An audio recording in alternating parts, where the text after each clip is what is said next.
வணக்கம் நண்பர்களே. இன்று 2026 மார்ச் மாதம் 3ஆம் நாள் சந்திர கிரகணம். சந்திர கிரகணம் அன்று என்ன செய்ய வேண்டும்? பலன்களை அள்ளித் தரும் மந்திரங்கள். ஜோதிட ரகசியத்தில் எந்த ராசிக்கு நல்லது, யாருக்கு கவனம்? இன்று நாம் பார்க்கப் போவது மிகவும் சக்தி வாய்ந்த விண்வெளி நிகழ்வு, சந்திர கிரகணம். சாதாரணமாக இது ஒரு அறிவியல் நிகழ்வு தான்.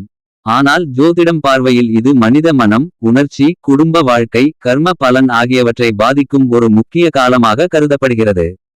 சந்திர கிரகணம் என்ன? ஜோதிடத்தில் ஏன் முக்கியம்? எந்த ராசிக்கு நல்ல பலன்? யார் கவனமாக இருக்க வேண்டும்? கிரகணம் நேரத்தில் செய்ய வேண்டியது, தவிர்க்க வேண்டியது எல்லாம் முழுமையாக பார்க்கலாம். சந்திர கிரகணம் என்ன?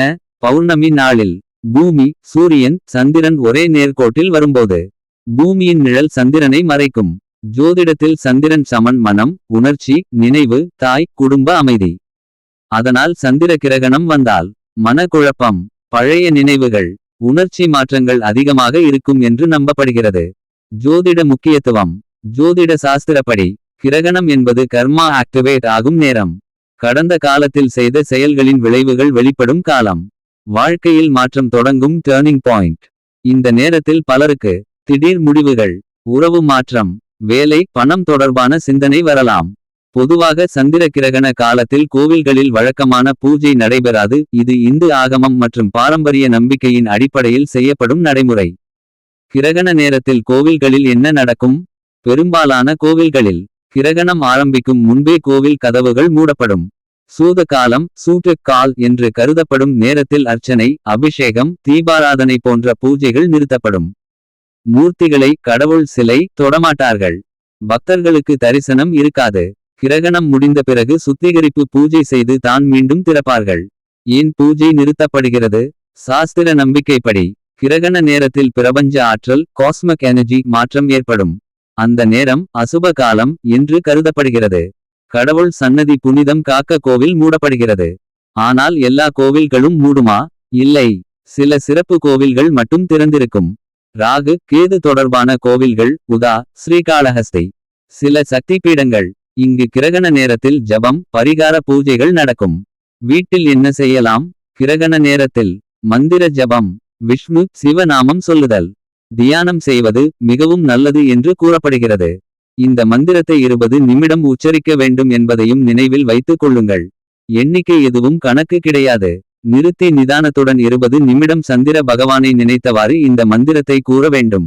இந்த மந்திரத்தை கூறுவதற்கு முன்பாகவே சந்திர பகவானிடம் உங்களுக்கு என்ன வரம் வேண்டுமோ, என்ன வேண்டுதல் நிறைவேற வேண்டுமோ அதை கூறிவிட்டு பிறகு இந்த மந்திரத்தை கூற ஆரம்பிக்க வேண்டும். மந்திரத்தை கூறி முடித்த பிறகு மறுபடியும் சந்திர பகவானை நினைத்து உங்களுடைய வேண்டுதலை திரும்பவும் கூறி விரைவில் நிறைவேற வேண்டும் என்று வேண்டிக் கொள்ள வேண்டும். மந்திரம்: ஓம் ஹ்ரீம்பம் சந்திர தேவாய நமக. சந்திர கிரகண சமயத்தில் நம்முடைய வீட்டில் நாம் செய்யக்கூடிய மந்திர வழிபாட்டிற்கு அதீத பலன் இருக்கும். அதனால் சந்திர கிரகண சமயத்தில் சந்திர பகவானை நினைத்து இந்த மந்திரத்தை கூறி வேண்டிய வரத்தை பெறலாம். கிரகணத்தின் போது உங்கள் ராசி பலன் பார்ப்போம். மேஷம்: மன அழுத்தம் அதிகம், கோபத்தை கட்டுப்படுத்த வேண்டும். ரிஷபம்: பணம் தொடர்பான யோசனைகள் வரும், புதிய திட்டம் ஆரம்பிக்கலாம். மிதுனம்: உறவுகளில் புரிதல் தேவை, பேசும் வார்த்தையில் கவனம். கடகம்: சந்திரன் உங்கள் ராசி அதிபதி, உணர்ச்சி அதிகமாக இருக்கும். சிம்மம்: வேலை மாற்றம் அல்லது புதிய வாய்ப்பு சிந்தனை. கன்னி: வெளிநாடு, கல்வி யோகம் சிந்தனை உருவாகும். துலாம்: பழைய பிரச்சினைகள் முடிவுக்கு வரும். விருச்சிகம்: திருமணம், பார்ட்னர்ஷிப் விஷயங்களில் கவனம். தனுசு: உடல்நலம் கவனிக்க வேண்டும். மகரம்: படைப்பாற்றல் அதிகரிக்கும். கும்பம்: குடும்ப விஷயங்களில் மாற்றம். மீனம்: புதிய திட்டங்கள் ஆரம்பிக்க நல்ல சிந்தனை வரும். இந்த சந்திர கிரகணம் என்பது பயப்பட வேண்டிய காலம் இல்லை. இது மனதை சுத்தப்படுத்தும் ஒரு எனர்ஜி சேஞ்ச் காலம். பழைய எண்ணங்கள் முடிந்து புதிய வாழ்க்கை தொடங்கும் சிக்னல் என்று நாம் பல முன்னோர்கள் கூறுகிறார்கள். இந்த சந்திர கிரகணம் உங்கள் வாழ்க்கையில் என்ன மாற்றம் தரும்? கீழே உங்கள் ராசி காமெண்ட் பண்ணுங்கள். இந்த மாதிரி ஆன்மீக மற்றும் ஜோதிட வீடியோக்களுக்கு சேனல் ஐ சப்ஸ்கிரைப் செய்ய மறக்காதீர்கள். நன்றி, வணக்கம்.